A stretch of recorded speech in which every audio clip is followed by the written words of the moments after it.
మొదటి ఏడాది 20%, రెండో ఏడాది 13% చేసి బార్లు, వైన్ షాపులు అవి తగ్గించి ఇక ఆ తర్వాత ఆపేశారు. ఫైనల్గా అది ఇంకా ఎక్స్టెండ్ చేశారు తప్పించి దాన్ని ఏమి చేయలే. కాకపోతే బెల్ట్ షాపులు, పర్మిట్ రూములు రద్దు లాంటిది చేయగలిగారు. అట్లాగే రేట్లు ఎక్కువ పెట్టడం ద్వారా ఒక 5 బాటిల్ తాగేవాడు 1 బాటిలే తాగేలా చేశారు. అయితే వీళ్ళు ఇచ్చిన సంక్షేమ పథకాల వల్ల మళ్ళీ అది ఎక్కువ తాగడం అనేటువంటిది నడిచింది. అయితే టోటల్ మీద చూస్తే తాగుడు తగ్గింది. తాగుడు అనేదాన్ని తగ్గించగలిగారు. టోటల్గా ఆపలేకపోయారు, తగ్గించగలిగారు. అది దాంట్లో జరిగినటువంటిది. ఇంకొకటి జాబ్ క్యాలెండర్. ప్రతి ఏటా ఉద్యోగాలు మామూలుగా తెలివిగల వాళ్ళు అయితే ఏం చేస్తారు అంటే ఏడాదికి 40,000 ఉద్యోగాలు ఇచ్చిదిగో, ఏడాదికి 40,000 ప్రభుత్వ ఉద్యోగాలు ఎప్పుడన్నా ఉందా మీ జీవితంలో అని చెప్తారు ఓట్ల కోసం. ఇతను అట్లా చేయలే. ఏకదం 1,30,000 ఉద్యోగాలు ఇచ్చేసాడు. ఆ తర్వాత డాక్టర్లు, నర్సింగ్ స్టాఫ్, ఈ ఏపీఎస్ ఇవన్నీ కలిపితే ఇంకొక 1,00,000 దాకా ఇచ్చినట్టున్నారు. టోటల్ 2,30,000 ఉద్యోగాల దాకా ఇచ్చారు. ఇది ఎక్కడ పబ్లిసిటీ చేసుకోవట్లేదు, భారీగా చేయలేదు.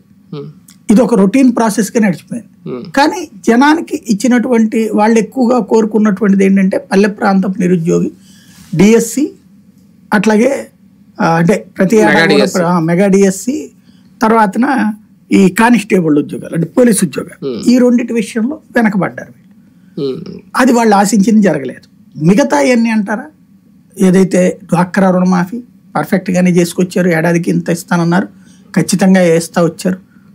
అట్లాగే విద్యా దీవెన ఇచ్చారు, స్కూల్ డెవలప్మెంట్ జరగడం, ఇవన్నీ అంటే స్కూల్ డెవలప్మెంట్ ఇట్లాంటి దాంట్లో రాయలే నవరత్నాలు, కానీ రాయిందే చేశారు.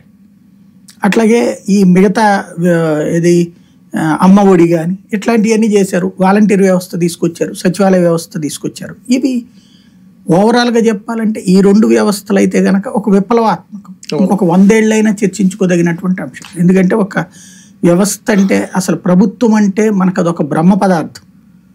అది భ్రమలలో బ్రతకడం తప్పించి ప్రభుత్వానికి మనకి ప్రజలకు ఎప్పుడు సంబంధం ఉండేది. కానీ ఇక్కడ ఒకటి విప్లవాత్మక మార్పులు. ఇక్కడ చిన్న బ్రేక్ తీసుకుంటే ఒక 10 ఏళ్ళు వెనక్కి వెళ్తే విభజిత ఆంధ్రప్రదేశ్లో 2024 ఎన్నికల ప్రత్యేకత ఏంటి అంటే ఒక 5 ఏళ్ళు బాబు గారి పాలన చూసేసారు.